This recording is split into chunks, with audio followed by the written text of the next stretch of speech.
Welcome to ఫెన్ media. ఇవాళ మీతో share చేసుకోవాలనుకున్నటువంటి ముఖ్యమైనటువంటి అంశాలు భారతదేశానికి సంబంధించి భారతదేశం పాకిస్తాన్పై బైసారన్ మరియు పహల్గామ్లో జరిగినటువంటి టెర్రరిస్టు దాడులకు అందులో పడ చనిపోయినటువంటి 26 మందికి వ్యతిరేకంగా భారతదేశం యావత్తు పగ తీర్చుకోవాలి అని చెప్తున్నది అని మోడీ ఈ మధ్య కాలంలోనే ఈ యొక్క సంఘటన జరిగిన తర్వాత దేశవ్యాప్తంగా చెప్తున్నారు. అట్లాగే ఈ సంఘటన జరిగిన రోజు భారత ప్రధాని భారతదేశంలో లేరు. గల్ఫ్ కంట్రీస్లోని హుటాహుటిగా తన యొక్క ట్రిప్ను క్యాన్సిల్ చేసుకొని వచ్చి పహల్గామ్కి అయితే సందర్శించలేదు. అక్కడ ఉన్నటువంటి వాళ్ళని ఎవరిని కూడా కుటుంబ సభ్యులను కూడా పరామర్శించలేదు. కానీ వెంటనే బీహార్ రాష్ట్రానికి వెళ్ళిపోయి అక్కడ ఎన్నికల గురించి మాట్లాడడం దేశవ్యాప్తంగా ప్రజలందరికీ కూడా ఇది ఆశ్చర్యానికి గురి చేసింది. రావడం అయితే భారతదేశానికి ఈ యొక్క పహల్గామ్ యొక్క బాధితులను అక్కడ కుటుంబాన్ని అక్కడ నష్టపోయినటువంటి వాళ్లను సందర్శిస్తారనుకుంటే ఎన్నికల గురించి మాట్లాడడం ఇది బహుశా ఎన్నికల కోసమే ఇది జరిగిందా లేకుంటే ఎన్నికల కోసమే ఇది జరపబడిందా అనేటువంటి అనుమానాలు అయితే ఇప్పటి వరకు గత చరిత్రను ఇటువంటి టెర్రరిస్టు చర్యల గురించి చూసినట్లయితే ఇక్కడ మనకు స్పష్టంగా కనబడుతుంది. కానీ చెప్పడానికి కెమెరా చాలా కష్టం ఉంటుంది ఎవరికైనా కూడా ఇప్పుడు ఉన్నటువంటి పరిస్థితులలో. కానీ ఇక్కడ ఈ యొక్క యుద్ధ వాతావరణంలో చెప్పాలనుకుంటే భారత్ పాకిస్తాన్కు యుద్ధం జరగబోతుందా అనే మాట చెప్పడానికి ఇక్కడ కాస్త సంశయంగానే ఉంటుంది. ఎందుకు అంటే రెండు దేశాలు కలిసి ఒకరిపై ఒక ప్రదేశాలకు దాడులు చేసుకుంటే ఏ మార్గం గుండానైనా విమానయానము కానీ వాటర్కి సంబంధించినటువంటి ద్వారా కానీ లేకుంటే ఆన్ ఫుట్ మిలిటరీ ద్వారా కానీ ఇవి కనుక చేసుకున్నట్లయితే యుద్ధం అంటారు. కానీ ఇక్కడ ప్రపంచవ్యాప్తంగా భారతదేశ వ్యాప్తంగా కూడా ఒక విషయం స్పష్టమవుతుంది. భారతదేశంతో పాకిస్తాన్ యుద్ధము చేయగలదా? అసలు ఒకవేళ యుద్ధమే చేస్తే భారతదేశంతో తలబడేటువంటి స్థాయి పాకిస్తాన్కు లేదు అనబడేటువంటి విశేషమైనటువంటి అనుభవం కలిగినటువంటి బ్రిగేడియర్స్, జనరల్స్ వీళ్ళందరూ స్టూడియోలో ఆల్రెడీ వారు ఎప్పటి నుండో కొనసాగిస్తున్నారు. అనగా 22వ తేదీ ఏప్రిల్ నాడు జరిగినటువంటి పహల్గామ్లో టెర్రరిస్టుల చర్య వలన చనిపోయినటువంటి ఆ యొక్క మృతులకు సంబంధించి పాకిస్తాన్ వాళ్ళు మాత్రమే చేశారు, టెర్రరిస్టులు చేశారు, లష్కర్-e తైబా చేసింది, మరియు ఐఎస్ఐ ఏజెంట్స్ అయినటువంటి వాళ్ళు రెసిస్టెన్స్ ఫ్రంట్ వాళ్ళు చేశారని ఫస్ట్ ఇక్కడ లీక్ సంఘటన జరిగిన 1-2 గంటల లోపే ఎటువంటి ఎవిడెన్స్లు లేకున్నా కూడా పత్రికలలో తెల్లవారు మరియు ఆ క్షణంలోనే 2 గంటలలో టీవీలలో, న్యూస్ ఛానల్స్లలో, సోషల్ మీడియాలో వార్తలు అయితే రావడం జరిగింది. వార్తలు రావచ్చు కానీ తీర్మానించడం మాత్రం ఖచ్చితంగా 1-2 గంటల లోపే జరిగింది. అప్పటి నుండి ఇప్పటిదాకా కూడా నేషనల్ ఇన్వెస్టిగేషన్ ఏజెన్సీ కూడా అదే రకమైనటువంటి ఈ యొక్క మీడియా ట్రయల్ జరిగిన పద్ధతుల్లోనే తన యొక్క ఇన్వెస్టిగేషన్ను కొనసాగిస్తున్నది. నిన్న మొన్నటి నుండి వస్తున్నటువంటి వార్తల ప్రకారంగా ఒక 2 పాకిస్తానీ టెర్రరిస్టులు భారతదేశానికి చొరబడి ఇక్కడ లోకల్గా ఉన్నటువంటి కాశ్మీర్లో మరొక లోకల్ 2 టెర్రరిస్టులతో జత కలిసి ఈ యొక్క దుశ్చర్యకు పాల్పడినట్టు వార్తలు వస్తున్నటువంటి నేపథ్యంలో ఎన్ఐఏ మరియు భద్రతా దళాలు వాళ్ళలో టెర్రరిస్టులను వేరివేత కార్యక్రమం చేస్తున్న సందర్భంలో ఒక టెర్రరిస్టు చిక్కి తప్పించుకొని నదిలో దూనికి ఆ నదిలో కొట్టుకొని పోయి చనిపోయాడు అని వార్తలు వస్తే ఇది ఇంత ఈజీగా చెప్పడము ఈ యొక్క స్టూడియోలో పత్రికలకు సంబంధించి మీడియా హౌసెస్ నడిపించేటువంటి వాళ్ళలో 90% బీజేపీ మరియు ఆర్ఎస్ఎస్ పత్రికలకు సంబంధించి న్యూస్ ఛానల్స్ అవన్నీ కూడా మోడియన్ మీడియా అంటారు, హిందీలోనైతే గోడీ మీడియా అంటారు. గోధి మీడియా అంటే ల్యాప్. ఇది ఒడిలో కూర్చొని రాసేటువంటి చెప్పేటువంటి వార్తలు, కథనాలు, ఆర్గ్యుమెంట్స్, డిబేట్స్, స్టేట్మెంట్స్ ఇవన్నీ కూడా హిందీ భాషలో మోడీ సంబంధించినటువంటి అమిత్ షాకు సంబంధించినటువంటి మిత్రులకు సంబంధించినటువంటి మీడియా సెటిలైట్ ఛానల్స్కు సపోర్టుగానే ఇంచుమించుగా సోషల్ మీడియాలో ఉండేటువంటి యూట్యూబ్ ఛానల్స్ కూడా ఒక 10-15 ఛానల్స్ మినహాయిస్తే మిగిలినవన్నీ కూడా ఆ మాటే మాట్లాడుతున్నవి. కానీ అక్కడ వాస్తవంగా ఈ యొక్క దుశ్చర్యకు పాల్పడినటువంటి 4 టెర్రరిస్టులు, ఆ యొక్క 4 టెర్రరిస్టులను బంధించి లేదా వాళ్లను ప్రవేశపెట్టడం అనేది ఇంతవరకు కూడా జరగలేదు. కానీ పాకిస్తాన్ మీద యుద్ధము చేయడానికి టెర్రరిస్టులకు సంబంధమే లేకుండా కూడా భారతదేశం మరియు పాకిస్తాన్ యొక్క చర్చల విషయంలో పర్వేజ్ ముషరఫ్ భారతదేశానికి వచ్చి ఎటువంటి డిస్కషన్ లేకుండా వాజ్పేయి గవర్నమెంట్లో మాటలు కూడా మాట్లాడకుండా తిరుగు ప్రయాణం పట్టినటువంటి సంఘటనను ఇప్పటికీ కూడా మర్చిపోలేని వార్తే. అయినప్పటికీ కూడా భారతదేశం మరియు పాకిస్తాన్ ఎప్పుడూ కూడా ఎంగేజ్ కాలేదు డైలాగ్ను. తమ మధ్య ఉన్నటువంటి సమస్యలను పరిష్కరించుకోవడానికి ఎక్కడా కూడా భారతదేశం కానీ అటు పాకిస్తాన్ కూడా చొరవ చూపినట్టుగా లేదు. కాకపోతే భారతదేశం యొక్క బలంలో ఏ రకమైనటువంటి బలము చూసుకున్నా, ఒక రకంగా ఆర్థిక వ్యవస్థను పోల్చుకున్నా కూడా అందులో పట 6వ వంతు కూడా పాకిస్తాన్ సరితూగనటువంటి భాష ఇండియాలో ఉండేటువంటి ఈ యొక్క భక్తులు, ఈ యొక్క ఉన్మాదులు, ఫనాటిక్స్ మరియు ఈ యొక్క ఉన్మాదము తలకెక్కినటువంటి వాళ్ళు భారతదేశంలో చేస్తున్నటువంటి గత 10-11 సంవత్సరాల నుండి ఏ కాండాలనైనా కానీ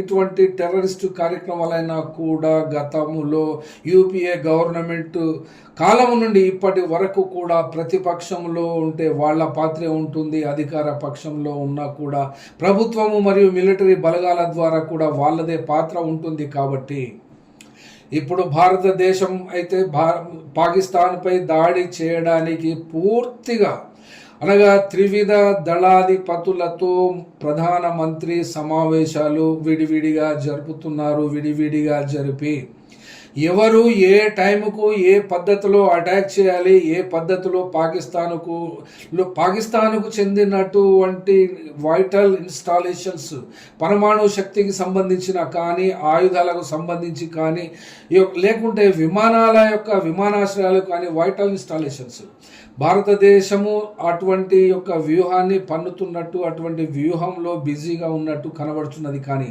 వీటికి సంబంధించి ఎక్కడా కూడా ఇంకా ముహూర్తం నిర్ణయించినట్టుగా కనబడలేనటువంటి పరిస్థితి వార్తలు అయితే వస్తున్నవి. ఈ వారాంతంలో భారతదేశం పాకిస్తాన్పై దాడి చేయవచ్చు అనబడేటువంటి సంకేతాలైతే వస్తున్నవి. ఇప్పుడు సీరియస్గా మోహరించినటువంటి బలగాలు భారతదేశంలో ఉన్నటువంటి ప్రాంతాలు రేపటికి ఇవాళ హోమ్ మినిస్ట్రీ నుండి నిన్న మరి ఇవాళ క్లారిటీగా ఇస్తున్నటువంటి మాక్ డ్రిల్ కానీ లేకుంటే ప్రజలకు సంబంధించి భద్రతకు సంబంధించి ప్రిపేర్డ్నెస్ ఏ రకమైనటువంటి తయారీ జరుగుతున్నది అనబడేటువంటి అంశాలలో దేశవ్యాప్తంగా దేశంలో ఉండేటువంటి అన్ని రాష్ట్రాలకు కూడా ఇన్స్ట్రక్షన్స్ ఇవ్వడం జరిగింది. మరియు ఎన్ని జిల్లాల్లో ఈ యొక్క మాక్ డ్రిల్ను చేపడతారు అనే విషయము కూడా ఇక్కడ స్పష్టంగా చెప్పడం జరిగింది. 259 జిల్లాలలో ఈ యొక్క మాక్ డ్రిల్ను నిర్వహిస్తారు. ఈ యొక్క మాక్ డ్రిల్ ద్వారా ప్రజలకు సంబంధించి భద్రతకు సంబంధించినటువంటి అంశాలను ప్రభుత్వమే ఇవి చేపడుతుంది. ఇందుకు సంబంధించి ప్రజలకు సురక్షితమైనటువంటి ప్రాంతాలకు తరలించడం కానీ, సురక్షితమైనటువంటి చర్యలు తీసుకోవడం కానీ, ఏమైనా ప్రణాళికాబద్ధంగా ఉండవలసినటువంటి రక్షణ ప్రయత్నాలలో ఎక్కడైనా లోపభూయిష్టంగా జరిగే అవకాశాలు ఏమైనా ఉన్నా కూడా వాటిని కనిపెట్టి రియల్గా యుద్ధం జరిగినప్పుడు ఆ యొక్క పద్ధతుల్లో మళ్ళీ ఒకసారి అటువంటి పొరపాట్లు జరగకుండా తీసుకోవలసినటువంటి చర్యల గురించి ఈ మాక్ డ్రిల్ను నిర్వహించడం ఆనవాయితీగా ఉంటుంది. కానీ భారతదేశానికి సంబంధించి అయితే ఒకసారి పాకిస్తాన్తో మరొకసారి ఒక్కసారి చైనాతో యుద్ధము జరిగినది. తర్వాత బంగ్లాదేశ్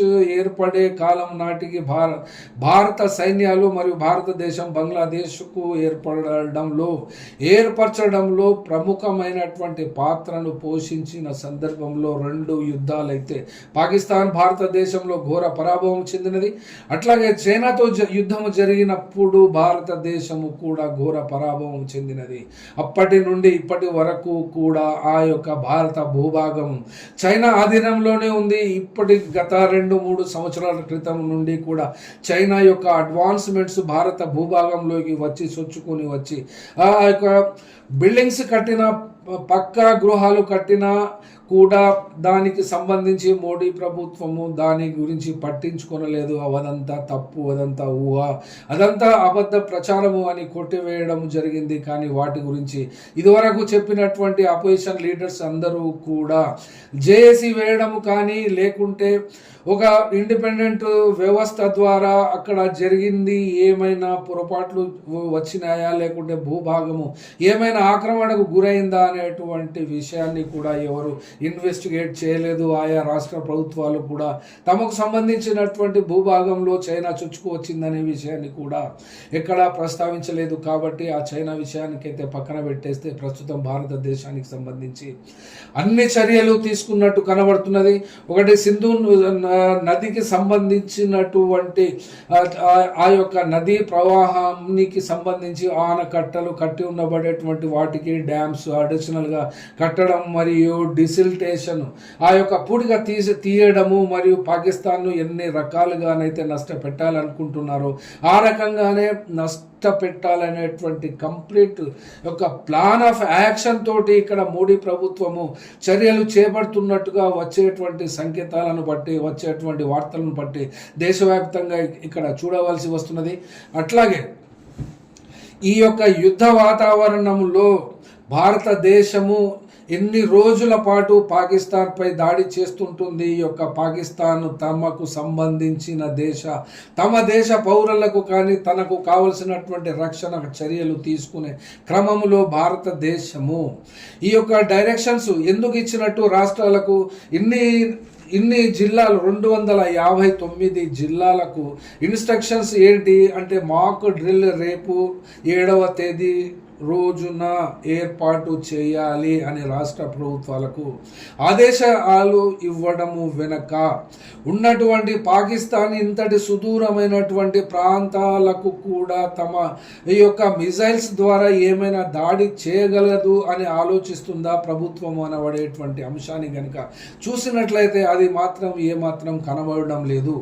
ఎందుకనంటే పాకిస్తాను ఏ రకంగానూ భారతదేశం యొక్క శక్తియుక్తులకు సరిపోదు అని గత చరిత్ర 2 యుద్ధాలలో తేల్చి చెప్పింది. కాబట్టి ఈ సంవత్సరము ఈ యొక్క పద్ధతిలో ఇప్పుడు ఈ యొక్క పహల్గాంలో జరిగినటువంటి మారణకాండను దృష్టిలో పెట్టుకొని ప్రజలందరూ దరఖాస్తు పెట్టుకోవడము, ఫోన్లు చేయడము, మోడీకి డైరెక్ట్గానే విన్నవించినట్టుగా తమకు తాము చెప్పుకున్నట్టుగా ఇప్పుడు యుద్ధమే చేస్తే భారతదేశంలో ఇవ్వాలనైతే మార్కెట్ కంప్లీట్ షేర్ మార్కెట్ కొన్ని లక్షల కోట్లకు ఇవాళ నష్టపోవడం జరిగింది.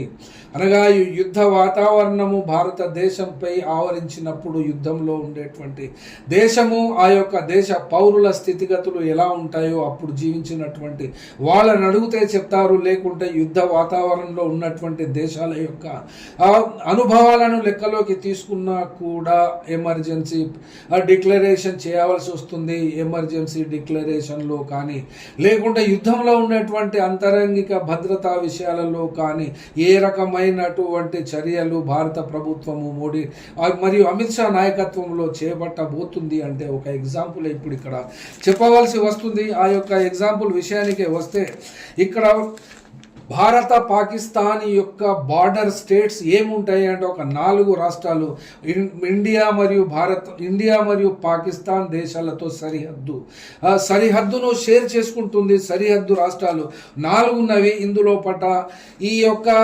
Directions government of home ministry మనకు సంబంధించిన home minister Amit Shah issue చేసినటువంటి ఈ యొక్క డైరెక్షన్స్ ప్రకారంగానైతే జమ్మూ అండ్ కాశ్మీర్లో ఉన్నటువంటి 20 జిల్లాలకు 20 జిల్లాలను పొటెన్షియల్ థ్రెట్ ఉన్నట్టుగా భావించి ఆ యొక్క 20 జిల్లాలకు ఖచ్చితంగా అక్కడ మాక్ డ్రిల్ చేయవలసిన ఆదేశాలు ఆయా రాష్ట్ర ప్రభుత్వానికి ఇచ్చింది. కానీ జమ్మూ అండ్ కాశ్మీర్లో ఉన్నవి కూడా 20 జిల్లాలే కాబట్టి ఆ జమ్మూ అండ్ కాశ్మీర్లో 20 జిల్లాలకు రేపు నిర్వహించబడుతుంది మాక్ డ్రిల్. అట్లాగే పంజాబ్ ఈ యొక్క రాష్ట్రంలో 20 జిల్లాలకు మాత్రమే ఇవ్వడం జరిగింది. ఈ మొత్తము ఉన్నటువంటి 23 జిల్లాలు అక్కడ పంజాబ్ రాష్ట్రంలో ఉన్నాయి. అట్లాగే రాజస్థాన్లో చెప్పవలసి వస్తే 41 జిల్లా మొత్తంలో కూడా 28 జిల్లాలకే ఈ యొక్క మాక్ డ్రిల్ నిర్వహించాలని చెప్పి ఆదేశించడం జరిగింది.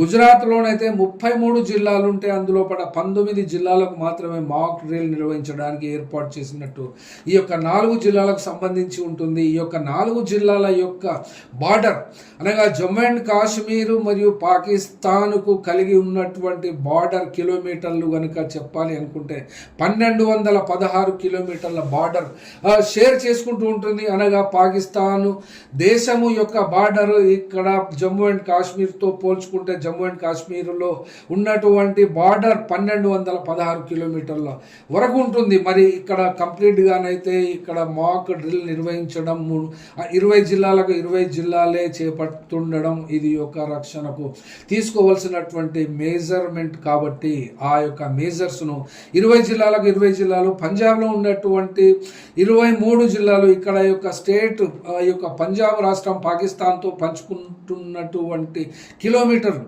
547 కిలోమీటర్ల పొడవుతా పాకిస్తాన్ మరియు పంజాబ్ రాష్ట్రం బార్డర్ షేర్ చేసుకుంటుంది.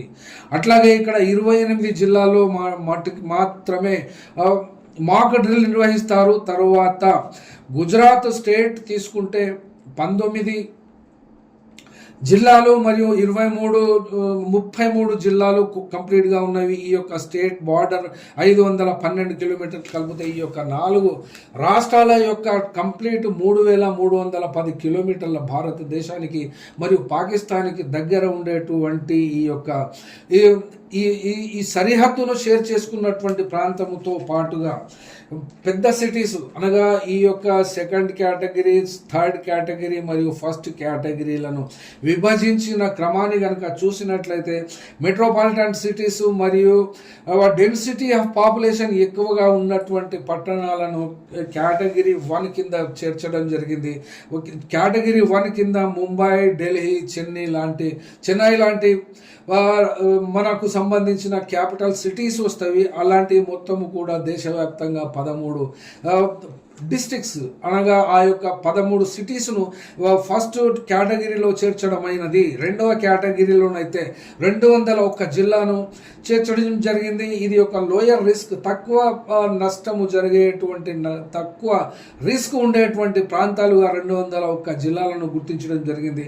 కేటగిరీ 3 కిందనైతే 45 జిల్లాలను విభజించడం జరిగింది. టోటల్ కలిపితే 259 జిల్లాలను ఇక్కడ కలిపి మాక్ డ్రిల్ చేయడం జరుగుతుంది. రేపు టోటల్గా భారతదేశంలో ఉన్నటువంటి 806 జిల్లాలలో భారత ప్రభుత్వం అనగా ఇక్కడ హోమ్ మినిస్ట్రీకి మంత్రి అయినటువంటి అమిత్ షా ఈ యొక్క విషయాన్ని డైరెక్ట్గానే చూస్తున్నారు. అట్లాగే minister of state for home అనబడేటువంటి మన తెలంగాణకు చెందినటువంటి ఎంపీ బండి సంజయ్ కుమార్, ఈ యొక్క బండి సంజయ్ కుమార్ యొక్క విషయము భారతదేశము యుద్ధంలో ఉన్నప్పటికీ కూడా ఆ యొక్క విషయాన్ని పట్టించుకోకుండా ఆ యొక్క విషయాన్ని చెప్పకుండా ఇక్కడ మావోయిస్టులపై ఆపరేషన్ కగార్ పేరుతో జరుగుతున్నటువంటి ఆపరేషన్ కర్రెగుట్ట జరుగుతున్నటువంటి ఇప్పటికీ 22వ తేదీ నుండి మొదలైనటువంటి ఈ యొక్క ఆపరేషన్ కర్రెగుట్టలు ఇప్పటి వరకు కంటిన్యూస్గా ఆ యొక్క ఆపరేషన్ను నిర్వహిస్తుంది. అక్కడ సైనిక బలగాలు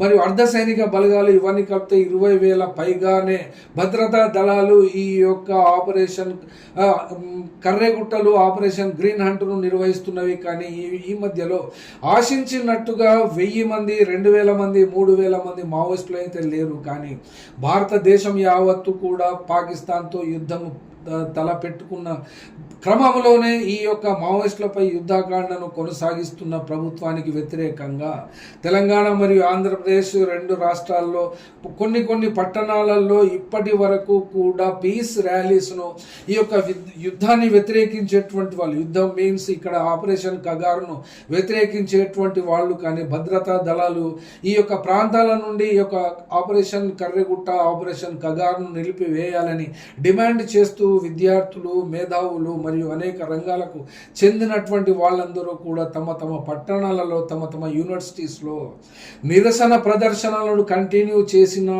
కూడా ఇప్పటి వరకు ఆ యొక్క నిరసన గళాలు, నిరసన ధ్వనులు భారత ప్రభుత్వానికి కానీ అమిత్ షా ప్రభుత్వానికి కానీ చేరుకున్నట్టయితే కనబడతలేదు. కానీ తెలంగాణ రాష్ట్రంలో జరిగినటువంటి పెద్ద బహిరంగ సభ, కేసీఆర్ నిర్వహించినటువంటి సభలో కూడా కేసీఆర్ అక్కడ ఉన్నటువంటి ఆడియన్స్తో చెప్పించడం జరిగింది, కేంద్రానికి లేఖ రాద్దామా, మావోయిస్టులపై జరుగుతున్నటువంటి దమనకాండలో అమాయకులైనటువంటి గిరిజనులు కూడా చనిపోతున్నారు కాబట్టి ఆపరేషన్ కగారును ఆపాలని అని చెప్పేటువంటి డిమాండ్ను బలపరుస్తున్నట్టు వచ్చినటువంటి పద్ధతి ఒకటి. మరియు అట్లాగే ఇప్పుడున్నటువంటి రేవంత్ రెడ్డి సర్కార్ మంత్రివర్గంలో పనిచేస్తున్నటువంటి సీతక్క కూడా ఈ యొక్క ఆపరేషన్ కగారును వెంటనే నిలిపివేసి చర్చలు చేపట్టాలి, మావోయిస్టు పార్టీతో చర్చించి వాళ్ళు చెప్తున్నటువంటి విషయాలకు ప్రభుత్వము ఏ రకంగా స్పందించాలి, చర్చల ద్వారానే తమ పరిష్కారాన్ని కనుగొనాలి. ఆయుధము అంటే కుదరదు అనేటువంటి భాష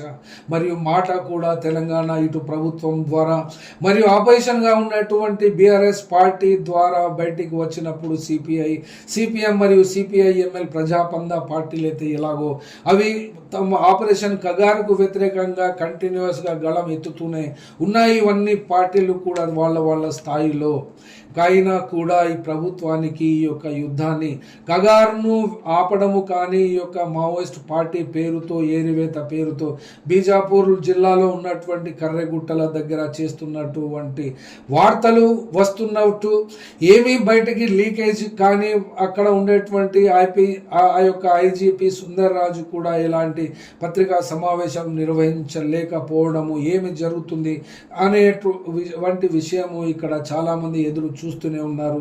ఈ యొక్క ఆపరేషన్ కగారును ఆపడానికి తీసుకోవాల్సినటువంటి చర్యలలో పొలిటికల్గానైతే ఇదివరకు ఎన్నో సందర్భాలు చెప్పుకున్నాము. కానీ కనీసము సుప్రీంకోర్టును ఆశ్రయించడమో లేకుంటే హైకోర్ట్స్ను ఆశ్రయించడమో ఇది శాశ్వత ప్రాతిపదికన ఎవరు కూడా ముందుకు వచ్చి చేసినట్టు కనబడలేదు. ఢిల్లీ స్థాయిలో ప్రదర్శనలు నిర్వహించడం కానీ, పీస్ ర్యాలీలు ఢిల్లీలో నిర్వహించడము కానీ ఏ రకమైనటువంటి ఆర్గనైజేషన్స్ ఏవి కూడా ఇటువంటి ఢిల్లీ స్థాయిలో ఇటువంటి మన ధర్నాలు మరియు ప్రదర్శనలు చేపట్టకపోవడం మూలాన కేంద్రం అయితే పాకిస్తాన్పై దాడి చేయడానికి సిద్ధంగా ఉన్న పరిస్థితులలో అసలు ఈ మాట ఎవరు వింటారు, ఈ మాటను ఎవరు పట్టించుకుంటారు అనబడేటువంటి అనుమానము ప్రతి ఒక్కరికి ఉన్నప్పటికీ కూడా ఈ యొక్క యుద్ధ వాతావరణము మరియు రెండవ వైపున ఈ యొక్క కగారు మరియు కర్రెగుట్టలు ఇవన్నీ కూడా ఏ క్షణాన ఏమి జరుగుతుంది, ఏ రకమైనటువంటి పరిస్థితులను చూడవలసి వస్తుంది. అటువైపున యుద్ధంలో కనుక దేశం మొత్తము ఆవరించి ఉంటే ఆ యుద్ధానికి సంబంధించి అవతల ఉన్నటువంటి శత్రు దేశమైనటువంటి పాకిస్తాను కూడా ఎటువంటి చర్యలకైనా దిగుతే మరి ఆ యొక్క జన నష్టానికి ఎవరు బాధ్యత వహిస్తారు, ఏ ప్రాంతాలను పాకిస్తాన్ కూడా టార్గెట్ చేయగలుగుతుంది, లేకుంటే భారతదేశానికి ఉండేటువంటి సైనిక శక్తి లేకుంటే వైమానిక శక్తి ద్వారా వాళ్ళు చేసేటువంటి దాడులను ప్రతిఘటించడమా లేకుంటే ఎయిర్ టు ఎయిర్ సర్ఫేస్లో ఇంటర్సెప్ట్ చేయడమా అనేటువంటిది ఏది కూడా స్టూడియోలో మాట్లాడుకున్నటువంటి జర్నల్స్, ఆర్మీ మనుషులు మరియు ఈ యొక్క మీడియా ఛానల్స్ యొక్క యాంకర్స్ వాళ్లకు అందరికంటే ఎక్కువ ప్రభుత్వాలను నడిపేటటువంటి వాళ్ళే కనబడుతున్నారు. ప్రభుత్వానికి ఏజెండా అంశాలను కూడా నిర్ణయించే ప్రశ్నించేటటువంటి స్థాయికి కూడా ఈ యొక్క గోధి మీడియా, ఈ యొక్క మీడియా భారతదేశంలో ఆ యొక్క రూపాంతరం చెందింది, ఆ స్థాయికి చేరింది. కాబట్టి ఇక్కడ వాళ్ళు చెప్పిన తర్వాతనే ప్రభుత్వము నుండి స్పష్టమైనటువంటి ఆర్డర్స్ వస్తున్నవి. ప్రభుత్వాలకు సంబంధించి నడపగలిగినవి కూడా స్టూడియోలో కూర్చొని ఆ యొక్క డిబేట్ల ద్వారా ప్రజలకు చెప్పడము, ప్రజలకు చెప్పించడము మరియు మైండ్ వాష్ చేయడం మూలన భారతదేశంలో ఇంటర్నల్గా కూడా ఎటువంటి విపత్తును ఈ యొక్క యుద్ధకాండ సమయంలో చూడవలసి వస్తుందో కూడా ఇటువంటి విషయాల పట్ల కూడా జాగ్రత్త వహించాల్సి వస్తున్నది. ఎందుకనంటే భారతదేశానికి అవతల వైపు ఉన్నటువంటి శత్రువుల కంటే భారతదేశంలోనే ఎక్కువ శత్రువులు ఉన్నట్టుగా ఎవరిని అడిగినా ఇప్పటి వరకు భారతదేశ చరిత్ర చూసిన గత 20-30 సంవత్సరాల నుండి చరిత్ర చూసినా కూడా అదే రూఢి అవుతున్నది. ఎందుకనంటే భారతదేశంలోనే శత్రువులు ఎక్కువగా ఉన్నారు అని చెప్పుతున్నటువంటి వాళ్లకు కూడా భారతదేశంలో ఉన్నటువంటి వాళ్ళు కూడా శత్రువులుగానే చూస్తారు. కాబట్టి వాళ్లకు కావాల్సింది భారతదేశంలో అంతరంగికంగా సివిల్ వార్కు భారతదేశాన్ని నెట్టేయాలి అనబడేటువంటి కుట్ర మరియు కుతంత్రం, కుత్సిత బుద్ధి కలిగినటువంటి వాళ్ళ ఏజెండాని ఇప్పుడు భారతదేశం చేతిలో ఉంది. కాబట్టి భారతదేశాన్ని నడిపిస్తున్నటువంటి వాళ్ళు కూడా ఆ ఎజెండానే కలిగి ఉన్నారు. కాబట్టి భారతదేశంలో ఉండబడినటువంటి ప్రజలకు నష్టము.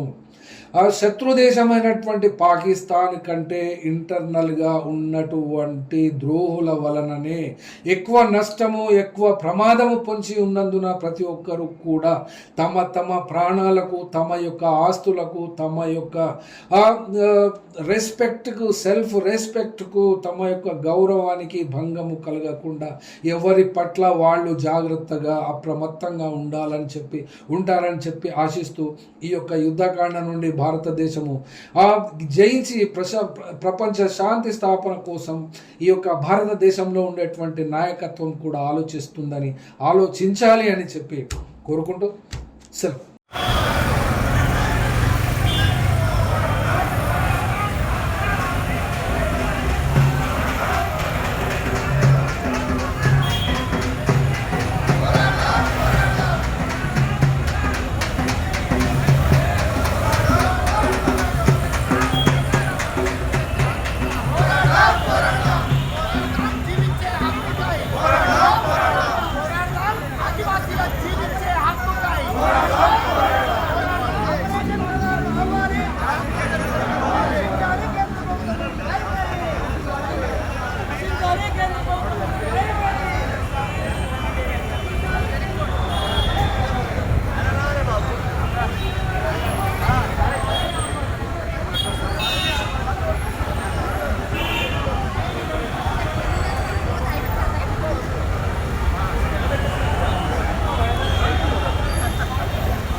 मैं आर्मी में नौकरी की है 18 साल। जहाँ सलानी मरे है ना, वहाँ मेरी ड्यूटी होती थी। मैं टेंशन में नौकरी की, वहाँ पे वहाँ मेरी ड्यूटी होती थी। 3 पोस्टें होती थी, एक आर्मी की, एक बीएसएफ की, एक सीआरपी की। वो पोस्टों के अंदर में कोई भी आदमी एंटर नहीं होता था, अदर फौजी भी नहीं एंटर होता था वहाँ पे। इतनी सिक्योरिटी वाली चीज है।